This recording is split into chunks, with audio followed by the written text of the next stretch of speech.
From York Centre. Thank you, Madam Speaker. Before I begin, I would like to mention that I will be splitting my time with the Honourable Member from Edmonton Centre. It's my honour to rise in the House today and debate in this House for the first time as the Member of Parliament for York Centre. I would like to take this opportunity to thank the residents of my riding for entrusting me with such an important responsibility to speak and vote on their behalf in this chamber.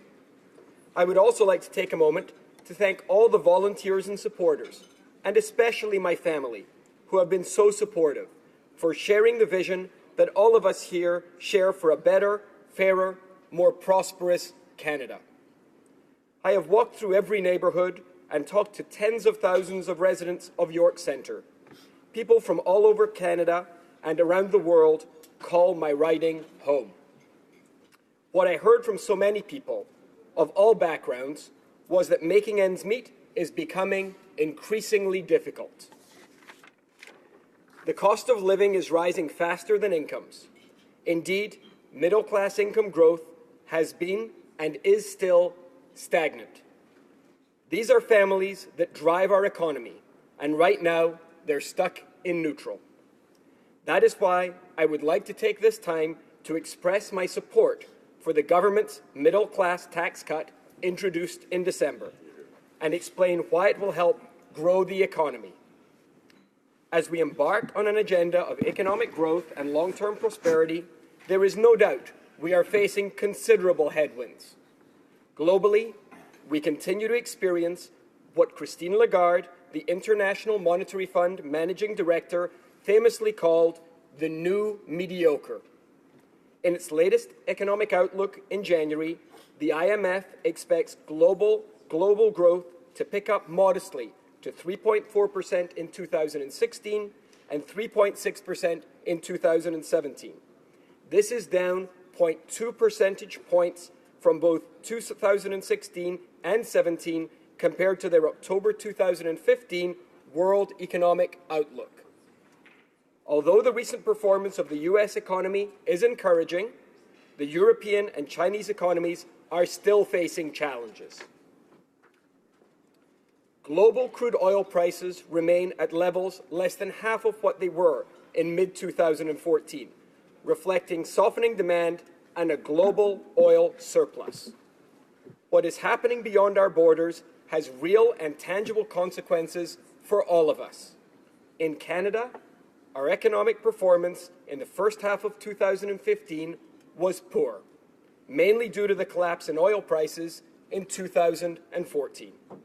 Consider this.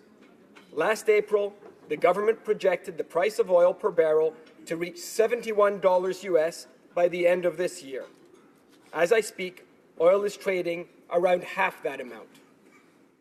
We now know that growth will be lower than was expected in the last budget projections. This, of course, has important implications for our currency and our fiscal situation. The good news is the IMF, in its latest economic outlook released on January 19th, expects growth in Canada to pick up over the next 2 years relative to 2015. We also maintain an enviable position with a low debt-to-GDP ratio, abundant natural resources, and one of the world's most educated workforces. And keeping our debt-to-GDP ratio on a downward path throughout this government's mandate remains fundamental to our economic vision for Canada, alongside balancing the budget. To achieve this, our policies will strike a balance between fiscal responsibility and controlled investments that result in a smaller debt-to-GDP ratio, which promotes economic growth.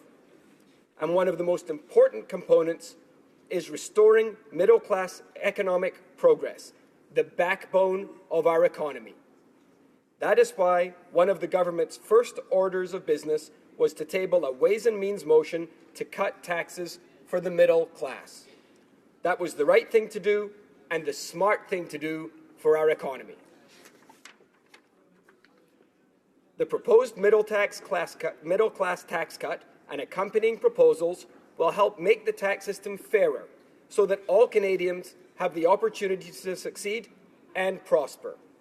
Specifically, the bill proposes to reduce the second personal income tax rate to 20.5% from 22%, introduce a 33% personal income tax rate on individual taxable income above $200,000, and return the tax-free savings account annual contribution limit to $5,500 and reinstate indexation of the TFSA annual contribution limit.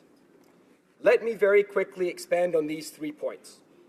First, the personal income tax rate changes. These changes took place on January 1st, and it is expected that about 9 million Canadians will benefit from this measure in 2016. Individuals will see an average tax reduction of $330 each year, and couples will see an average tax reduction of $540 each year. Second, the government is introducing a new personal income tax rate of 33% that will apply to individual taxable income above $200,000. This means that only Canada's very top income earners are expected to pay more taxes as a result of the proposed changes. And as with other thresholds, the $200,000 tax threshold will be indexed to inflation. Finally, the government is returning the tax-free saving account annual contribution limit to $5,500, also effective January 1st of this year. But let me reassure all members of this House that that change is not retroactive. The TFSA annual contribution limit for 2015 will remain at $10,000. Returning the TFSA annual contribution limit to $5,500 is consistent with making the tax system fairer and helping those who need it the most. When combined with other registered savings plans, a $5,500 TFSA annual contribution limit gives most individuals the opportunity to meet their ongoing savings needs in a tax-efficient manner. Indexation of the TFSA annual contribution limit will also be reinstated so that annual limit remains its real value over time. Finally, before I conclude, I would like to highlight some of the other measures that are included in today's legislation. Today's bill proposes to change the current flat top rate taxation rules applicable to trusts to use the new rate of 33%. The bill proposes to set the tax on split income to the new rate of 33%. It would amend the charitable donation tax credit to allow higher income donors to claim a 33% tax credit on the portion of donations made from income that is subject to the new 33% marginal tax rate. And it would increase the special refundable tax and the related refund rate imposed on investment income of private corporations to reflect the new proposed 33% personal income tax rate. Going forward, the government will introduce proposals in the budget to create a new Canada Child Benefit payment, which would begin in July of this year. In addition to replacing the universal child care benefit, which is not tied to income, the proposed Canada Child Benefit would simplify and consolidate existing child benefits. It's also targeted to those who need it most. And what does simplifying and consolidating actually mean, Madam Speaker? It will mean that people understand how to access these benefits and how to take advantage of them. That's why the tax credit was introduced initially, was it not? Mr. Speaker, all of these initiatives demonstrate that our sights are clearly set on the future. The legislation will strengthen the middle class by putting more money in the pockets of Canadians to save, invest, and grow our economy. More broadly, they will help grow our economy in the context of a difficult global climate so that all Canadians can benefit. Therefore, I encourage all members of this House to support this legislation. Thank you, Madam Speaker.